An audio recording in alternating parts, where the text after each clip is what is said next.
Ado Fun, Web Radio, 100% Pure Vibes. Et on les découvre depuis lundi 19h, c'est leur 3e album, il s'intitule Esperanza. On a Cam, le chanteur, avec nous ce soir en direct. Bonsoir au groupe Ryan et bonsoir à toi Cam. Bonsoir à tout le monde. Et comment vas-tu Cam ? Et ça va très bien, très content d'avoir pu enfin sortir cet album et de pouvoir maintenant lire et entendre les retours des gens, des auditeurs, des fans, de ceux qui découvrent, ça fait plaisir. Alors on en a pas mal des retours cette semaine parce que tu as beaucoup de fans. Vous avez de plus en plus d'ailleurs de fans, de gens qui vous suivent et ça, je pense que ça doit donner énormément de force. On va retracer... Oui. On va retracer pour démarrer cette interview un petit peu le début, 2014, la rencontre. Comment ça s'est passé la formation de ce groupe Ryan ? On s'est rencontrés par le jeu des amitiés et en fait voilà, moi je cherchais des musiciens avec qui jouer pour un concert. Et j'avais rencontré un gars qui m'avait dit si un jour t'as besoin, j'ai un groupe, etc. Et donc un jour j'ai eu besoin, je l'ai appelé, il m'a fait rencontrer les gars, on a fait 2 répètes, on a fait ce petit concert là, ça s'est super bien passé et suite à ça on s'est dit, le soir même on s'est dit, on veut faire un groupe ensemble, on veut continuer ensemble.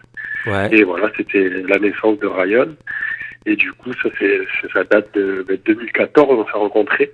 Ouais. Et on a commencé à répéter fin 2014 et début 2015, on a commencé à jouer un peu quand on a fait notre premier concert en 2015, tout début 2015. Ouais. Donc, il y a 5 ans.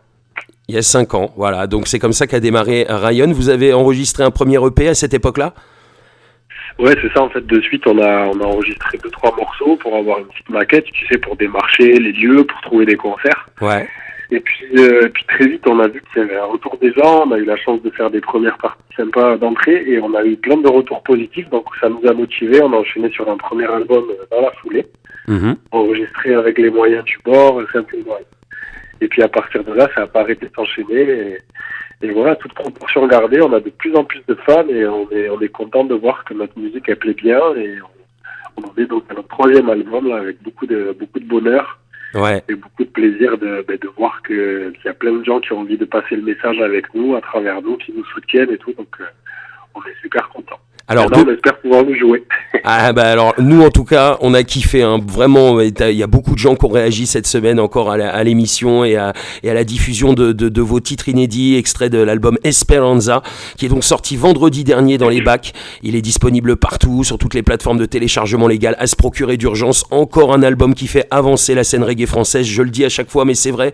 Voilà, je suis un vrai militant de la scène reggae française et c'est important, voilà, des groupes comme vous qui font avancer cette musique, qui la mettent sur le devant de la scène parce que voilà, vous cartonnez et c'est important. Et voilà, donc 2016, premier album Rêver. Voilà, on a diffusé déjà à l'époque cet album avec le titre Mon Bon Droit ou encore Roots Time qu'on a kiffé. Et ensuite, ça s'est enchaîné assez rapidement. Vous avez fait une tournée, la tournée de Rêver en 2016 et en 2017, puisqu'il y a eu deux ans sur cette tournée. Et ensuite, on enchaîne en 2018 avec l'album Zéphyr. C'est ça, le 2e album qui aussi a été un bon moment pour nous parce que en fait, quand tu commences à jouer des chansons, des compos et que tu vois que ça plaît bien aux gens, honnêtement, tu as envie de créer de nouvelles compos, quoi. C'est un cercle pas vicieux, un cercle vertueux. Et du coup, à peine on a commencé à jouer l'album Rêver en live, on a commencé en répète à trouver des nouveaux morceaux et donc très vite on a enchaîné sur un 2e album. Yes. Et là aussi, on a eu de bons retours. Ça nous a permis de continuer à toucher de nouvelles personnes, à continuer à jouer. Alors celui-là, on l'a joué un peu plus longtemps, puisque jusqu'à présent, donc pendant 3 ans, on a joué cet album. Ouais. Et là, normalement, on devait commencer à jouer un peu le 3e album qui vient de sortir. Mais pour l'instant, on va rester dans les starting blocks. Alors oui, à cause de cette période Covid, donc ça a pas dû être évident, donc la sortie de l'album, la tournée, tout ça. Zéphyr, vous avez fait, je vois, plus de 20 000 kilomètres à travers la France, la Belgique et la Suisse. C'est quand même incroyable. Vous avez fait vraiment... C'est vrai que ça a marqué un changement parce que tu vois, au début, forcément, on a joué surtout régionalement dans le sud-ouest. Ouais. Mais on a réussi à faire quelques jolies scènes parce que dès nos débuts, on a joué au Reggae Soundcard sur la grande scène. Et c'était vraiment cool, il y avait beaucoup de monde et tout ça. Ouais. Et puis c'est vrai que quand on a sorti ce second album, on s'est rendu compte, et pour nous c'était nouveau, tu vois, on n'avait jamais vécu ça. On pensait pas même vivre ça un jour, on a commencé à vraiment faire des festivals de partout en France. Ouais. On est allé en Belgique, en Suisse. Et effectivement, on a beaucoup bougé. c'est là où on a halluciné, et c'est là qu'on voit que Internet a permis aussi à la musique de circuler. Alors, je t'entends plus du tout là. Tu m'entends? Pardon. Ouais, là, c'est bon. Je suis revenu. Ouais, c'est bon. Désolé. Et je disais, là où on a halluciné, c'est que même à l'autre bout du pays, et même en Belgique, il y a des gens qui connaissaient Mon Bon Droit, qui connaissaient Runtime, et ça, c'est ouf, quoi. C'est Internet qui permet à la musique de circuler quand même. Ouais, de tourner un maximum, c'est clair. Donc, voilà, donc il s'est passé vraiment plein de choses jusqu'à cette année 2020 où vous sortez votre 3e album. Dis-nous un petit peu, tu penses que voilà, le groupe a vraiment évolué, a passé un palier avec cet album? Ouais, clairement, parce que, comme je te le disais, nous, c'est quelque chose qu'on n'avait jamais fait avant. On a fait maintenant 3 albums, et donc on a appris sur chaque album, on a fait des erreurs, on a commis des maladresses, et donc forcément sur ce 3e, on avait un peu plus d'expérience, un peu plus de temps, un peu plus de moyens aussi, parce qu'on a fait un financement participatif et les gens ont répondu vraiment présents. Ouais. On a eu les moyens de faire un album, tu vois, dans les bonnes conditions, parce que concrètement, par exemple, quand tu payes un studio pour enregistrer, quand tu as un petit budget, souvent, voilà, tu as 5 jours, mais si au bout de 5 jours, t'as pas fini, quoi. Ouais. Donc là, on a pu prendre un peu plus le temps, on a fait ça avec de meilleurs moyens, et voilà, même si ça reste des moyens humbles et simples, on a pu faire un album où on allait un peu plus loin dans la recherche du son, et personnellement, peut-être que je manque de recul, mais je trouve que ça s'entend, quoi, qu'il est un peu plus abouti au niveau musical et dans le mix, dans les arrangements que les autres, parce que tout simplement, voilà, plus de temps, plus d'expérience. Maintenant, c'est une quête infinie, la recherche du son. Ouais. Et voilà, j'espère que le 4e, on pourra aller encore un peu plus loin dans l'exploration de notre inspiration, quoi. Alors c'est vraiment du très bon travail, hein. Moi qui vous suis depuis l'album Rêver, c'est vraiment un album, voilà, c'est une tuerie comme j'ai l'habitude de dire. Ouais, non, sincèrement c'est vrai. Ryan, l'album s'appelle Esperanza. On va rentrer un petit peu plus au niveau des sons parce que franchement j'ai des coups de cœur dans cet album. C'est toi qui écris et qui compose tout? Alors moi j'écris les textes. Ouais. Parfois avec les arts, parce que tu vois, ça arrive quand on est en création, qui commence à te faire tourner une instru, un truc comme ça qui vient, et puis moi j'écris en spontané avec eux, comme eux ils créent leur musique en même temps. D'accord. Et des fois, voilà, j'amène des textes que j'ai fait avant de mon côté tout seul avec ma guitare. Mais dans la compo, c'est vraiment chaque musicien qui apporte sa partie. On compose vraiment en groupe. Et après, chez eux, des fois, ils vont rajouter des choses, retravailler des choses. Alors Ryan, tu peux juste nous citer tous les membres du groupe, s'il te plaît? Alors on est 5 musiciens. Ouais. Donc il y a Manu à la batterie, Manu qui est aussi notre manager. Ensuite il y a Nico à la guitare électrique, et guitare acoustique aussi d'ailleurs. Il y a Jay à la basse et Florian au clavier. Alors Florian, on a changé de clavier il y a 2 ans, et donc Florian, les 2 premiers albums, ils avaient été enregistrés avec Bouillac, notre ancien claviériste. Et là, c'est le premier album où Florian donc, a enregistré et composé avec nous. D'accord. Un nouvel arrivant dans le groupe. Ouais, depuis 2 ans, quoi. D'accord. Et voilà, la transition s'est fait super bien et super naturellement. Yeah, yes. Alors, j'ai une question, Ryan, aussi, c'est important, enfin, Cam, le chanteur qui est avec nous. Que penses-tu de la scène reggae française actuelle? Mais je trouve qu'elle est bien vivante. Moi, ça fait très longtemps que j'écoute du reggae français. Avant de le chanter, je l'écoutais beaucoup. Ouais. Et bon, je trouve que ça se renouvelle. Alors, il y a des groupes qui ont disparu, que j'adorais et qui sont plus là, parce que c'est pas facile, en fait, pour que tout le monde sache. Voilà, faire ça sur de longues années et donner toute sa vie et son énergie, c'est pas facile. Et du coup, il y a des groupes qui s'arrêtent. Je pense à, je sais pas, moi, j'adorais Jagaya, Mr. Gang. Des groupes comme ça qu'on n'entend plus aujourd'hui, parce que voilà, ils ont repris des vies de famille, ils ont décidé de faire autre chose. Ouais. Et du coup, je trouve que la scène reggae française, elle est belle parce que il y a des groupes qui arrivent à durer dans le temps et qui montrent l'exemple de comment on peut réussir en étant indépendant et en faisant du bon son et du travail sérieux aussi, les Blink, les Damakil, les Naman, etc. Et puis après, il y a plein de groupes comme nous qui essaient de se faire connaître, qui bougent. Je trouve que c'est très vivant, tu vois. J'ai rencontré plein de potes dans la scène reggae française, les Payaka, les le Smat Crew aussi. Je sais que tu as rencontré aussi le Smat Crew également. Tu as fait un son avec le Smat Crew. Carrément. Moi, j'adore Smad. Il y a plein de groupes, ça bouge et c'est vivant et c'est cool. Et puis, il y a encore plein d'anciens qui continuent à partager la musique, comme, je sais pas, pas qu'ils prennent mal, mais des anciens comme Pierre-Paul Jacques, comme Ah oui, Tyro, Pierre-Paul Jacques, bien sûr.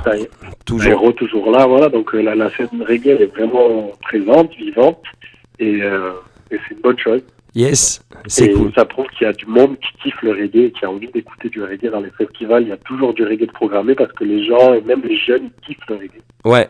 Et bah nous, justement, on est... Parce que... c'est vrai que les médias, ils en jouent pas assez, voilà, et nous, on a envie justement que ça change, et nous, en tout cas, on fait le taf, quoi. Voilà, c'est important pour que les jeunes, justement, la jeune génération aussi découvre aussi d'autres aspects. Moi, on m'a dit, par exemple, cette semaine, on m'a dit, je suis pas trop reggae, mais Ryan, j'aime beaucoup. Voilà, par exemple. Tu vois, donc, c'est... Tu vois, on entend ça parfois. Voilà, c'est ça. Et sur beaucoup de groupes, j'entends ça aussi. Et c'est vrai que, justement, c'est ça. Vous faites aimer le reggae en fait à la jeune génération parce en plus, il évolue avec vous, avec les jeunes artistes qui émergent sur cette scène reggae française. Franchement, le son évolue. Et je trouve vraiment que c'est magnifique, ça sonne très bien. Il faut continuer à faire avancer la scène reggae française. D'ailleurs, je voulais te parler d'un son en particulier, le son Harmonie. Est vraiment une merveille ce son. Franchement, j'ai été bluffé par cet album Esperanza. Mais alors ce titre-là, c'est vraiment mon coup de cœur. Alors parle-nous un petit peu de ce son. Mais alors, pour te raconter la véritable histoire de cette chanson, ouais. Tu vois, sur les albums... parfois ça se fait naturellement, parfois ça se réfléchit, mais voilà, sur celui-là, sur ce morceau, on s'est dit, on aimerait bien faire une chanson un peu reggae, bien sûr, parce que la base de la rythmique est reggae, mais un peu plus qui irait vers la chanson française, et on avait envie de proposer ça à un artiste qui chante en français, justement, et qui kiffe le reggae, qui s'appelle Bernard Lavilliers. Ouais. Et je trouve que dans cette musique, on entend un peu un reggae à la Lavilliers, quoi. Ouais. Et bon, il a proposé, la vie a fait que c'était pas possible pour lui. Mais voilà, on avait vraiment composé dans ce sens-là. On voulait une chanson qui ouvrait un peu sur la chanson française et on aurait aimé la partager avec lui. En tout cas, elle est magnifique. Mais en tout cas, on est très content du résultat quand même parce que je trouve qu'elle est originale, quoi. Elle a un côté un peu pas old school, mais enfin, tu vois. Elle sort un peu du lot par rapport à ce qu'on a fait. C'est ça. Et moi aussi, elle fait partie de mes préférés. Voilà, tout à fait. Elle sort du lot et puis vraiment, elle peut toucher toutes les générations justement parce que vous vous rapprochez de cette variété française tout en restant avec cette sonorité reggae, quoi. Carrément, tu vois, quand j'ai fait écouter l'album à mes parents, par exemple, mon père, il a 70 ballets. Oui, carrément. Il a bien accroché sur celle-ci, quoi. Il m'a dit, Harmonie. C'est quand même incroyable que tu dises ça parce que j'ai fait la même chose et mon père qui a 75 ans lui a kiffé cette chanson-là. Donc voilà, c'est complètement vrai en plus. Hein. Je t'assure, il y a quelques jours je lui ai fait découvrir votre album et je me suis dit tiens celle-là, je suis sûr qu'il va l'aimer parce que c'est vrai que ça se rapproche. Oui, on peut comparer, c'est vrai le reggae de Lavilliers à cette musique-là. C'est vrai que c'est vrai que sa voix se serait bien mariée aussi à ce son. Et non, franchement, c'est vraiment un de mes coups de cœur c'est mon coup de cœur sur cet album Esperanza, c'est un titre qui sort du lot vraiment. Ouais. Non, mais c'est gentil. Mais je suis content parce que tu vois des retours qu'on a, il y a plein de coups de cœur différents. Tu vois ce que je veux dire, c'est pas une chanson qui sort du truc et que tout le monde plébiscite, c'est vraiment chaque personne va me dire moi c'est celle-ci, moi c'est celle-là. Et du coup je me dis que l'un dans l'autre c'est bon signe et ça veut dire qu'il y a plusieurs chansons qui sont cool et ah oui, largement. Et puis alors, il y a un mélange de sons militants et de sons un petit peu plus légers, et je trouve que c'est bien justement. Il y a un beau mélange là-dedans. Et par exemple, Ma France à nous, qui est beaucoup plus militant, on kiffe aussi. Nous sommes le pouvoir. Alors avec Naman, franchement, qui est aussi un de mes coups de cœur. J'adore ce son, qui est le single qui vient de sortir, n'est-ce pas? C'est ça, on l'a sorti 2 semaines, 3 semaines avant l'album, je crois. C'est ça. Et pareil, on a eu plein de bons retours. Et puis bon, après, c'est ce qui est cool aussi à faire des connexions comme ça avec d'autres artistes, c'est qu'on peut toucher leur public. Et Naman, en l'occurrence, il a un large public. Et donc, il y a plein de gens qui nous connaissaient pas, qui nous ont découvert à travers ce feat. Oui. C'est pareil, vu qu'on peut pas jouer en live en ce moment, ça fait du bien quand même de toucher de nouvelles personnes, et notamment grâce à ce genre de morceaux où on invite un artiste qu'on kiffe, quoi. Naman, ça fait des années que je l'écoute, j'aime beaucoup ce qu'il fait et on était super heureux de pouvoir partager ce son avec lui. Et ça a été, je pense, une belle rencontre en plus. C'était une bonne rencontre. Après le contexte, le Covid, il a un peu gâché le truc, on va dire, parce qu'à la base, on devait se voir au mois de mars dans un studio à Bordeaux pour passer la journée et prendre le temps d'enregistrer le morceau ensemble. avec lui, quoi. Et sauf que, à cause du confinement, on n'a pas pu, on était tous coincés chez nous, donc on a fait ça à distance. Heureusement, il avait de quoi s'enregistrer chez lui. Ouais. Et on a fait ça par téléphone, tu vois, on a échangé par téléphone. Donc c'était un peu moins sympa qu'en réel, mais c'était sympa quand même. Ok. Alors, non, mais c'est marrant parce que oui, le Covid, il a gâché la vie de beaucoup d'artistes en fait finalement, et vous les artistes, vous êtes presque les plus touchés par cette crise sanitaire et par cette période difficile. Et franchement, on vous soutient parce que c'est vrai que c'est pas évident, plus de concerts, plus de voilà, on peut plus présenter l'album sur scène, on peut plus voilà, c'est vrai que c'est une mauvaise période pour les artistes en général. S'il y avait pas les radios, les réseaux sociaux. Tu vois, le fait de pouvoir partager les musiques sur Internet, les clips et tout ça. Ah oui. Ça serait vraiment compliqué parce qu'on n'aurait plus aucun contact avec les gens et nous, concrètement, on serait mort, quoi. Ah oui, c'est clair. Là, au moins, on peut quand même maintenir un semblant d'activité et faire connaître quand même ce qu'on fait, mais ça reste plus difficile puisque pour nous, pour toucher des personnes, le plus simple, ça reste le live, la scène. Et ça reste la scène, oui. C'est là que les vibrations sont les plus puissantes, quoi. Ah oui, et puis la rencontre avec votre public, c'est quand même quelque chose, quoi. Je veux dire, c'est important pour chaque artiste. C'est la meilleure partie du truc de musicien. C'est clair, même si c'est cool de créer des chansons, de composer, d'enregistrer. Oui, c'est la récompense. Des moments de live, quoi. C'est la récompense du travail de l'album. Voilà, vous avez passé des mois en studio et puis là, vous présentez l'album sur scène, votre travail sur scène, et c'est la récompense, quoi. C'est normal. C'est la finalité, quoi. C'est clair. Donc pour l'instant, la tournée pour cet album Esperanza, je pense qu'elle est un petit peu en mode stand-by. Mais tout a été annulé, tu vois, on devait pas mal bouger partout en France là, à l'automne. Il y a une date qui a été maintenue seulement, c'est le 6 novembre à Alençon, à la Luciole, ça s'appelle. D'accord. Une petite salle, donc ce sera une jauge limitée, les gens seront masqués et assis, je crois. Mais au moins c'est un concert, donc on est déjà content de ça. Ouais. Et après, pour l'instant, on a tout reporté sur le printemps 2021. Mais toujours pareil, sans certitude que ça pourra rejouer à ce moment-là. On espère fortement, qu'on espère que... C'est ça, hein, le problème c'est qu'on peut pas savoir en plus, hein, c'est ça, c'est... Que le virus va se calmer et que les autorités vont se calmer un peu aussi. Aussi. Vont nous laisser respirer. Aussi. Et nous laisser vivre un petit peu, quoi. Aussi, on espère, en tout cas, on est de tout cœur avec vous et on espère que vous allez pouvoir présenter le plus rapidement possible cet album Esperanza qui est une merveille sur scène. Donc à se procurer d'urgence, je le redis aux auditrices, aux auditeurs, il est disponible sur toutes les plateformes de téléchargement légales. Il s'intitule Esperanza, c'est le nouvel album de Ryan. Je voulais juste te poser une petite dernière question. Je vois, c'est vrai, j'entends beaucoup, et depuis le premier album, qu'il y a beaucoup de militantisme dans tes textes, et surtout pour protéger la planète. Alors ça, ça ressort vraiment dans beaucoup de sons. Je sais que ça te tient à cœur. Et surtout, c'est vrai que dans l'album Zéphyr, il y a le son Gaïa aussi qui représente bien ça. Je voudrais que tu nous en parles un peu. T'es vraiment très militant côté nature, protection de l'environnement, etc. Ouais, mais tu vois, pour moi, la musique, c'est un moyen d'expression artistique, c'est un moyen de s'amuser. Mais ce qui m'a aussi donné envie de passer derrière le micro, c'est de trouver dans la musique un moyen aussi d'exprimer des idées. Et en l'occurrence, l'écologie, la cause environnementale, pour moi, c'est la chose la plus importante à défendre. Il faut vraiment en parler parce que moi, je suis convaincu qu'on doit protéger le vivant et vite parce que nos modes de vie mis au vivant et vont faire que je crois vraiment que dans un futur plus ou moins proche, la vie sur Terre sera vraiment rendue compliquée. Donc j'ai envie qu'il y ait un maximum de personnes qui prennent conscience de ça et qui aient envie de changer, de faire que la société change. Mais malheureusement, on sait bien que même si on est nombreux à avoir réalisé ça, il y a aussi plein de gens qui le réalisent absolument pas et qui le nient. Alors peut-être qu'ils ont raison et que nous on se trompe, mais honnêtement, je crois pas me tromper. Je crois pas que les spécialistes qui prédisent que le réchauffement climatique il va s'accélérer et qu'il va entraîner des complications vraiment graves, je pense pas qu'ils se trompent. Et du coup, voilà, la musique, pour moi, c'est, même si ça reste que des mots, tu vois, c'est quand même un formidable moyen d'action pour sensibiliser, pour donner envie aux gens de se mobiliser, pour donner de la force aussi à ceux qui sont déjà mobilisés, parce qu'il y a plein de militants sur le terrain qui font des choses concrètes, tu vois. Et avec la musique, on essaie de les accompagner, de les encourager, et voilà, de répandre le message au maximum. Mais c'est Voilà, le plus important, ça reste les actes, et ça, c'est à chacun, à la responsabilité de chacun d'essayer d'agir dans ses actes au quotidien. Et moi, j'essaye de le faire à ma petite échelle.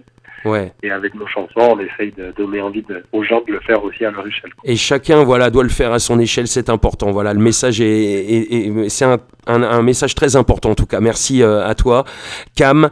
En tout cas, ça fait plaisir d'avoir fait découvrir votre nouvel album cette semaine aux auditrices et aux auditeurs.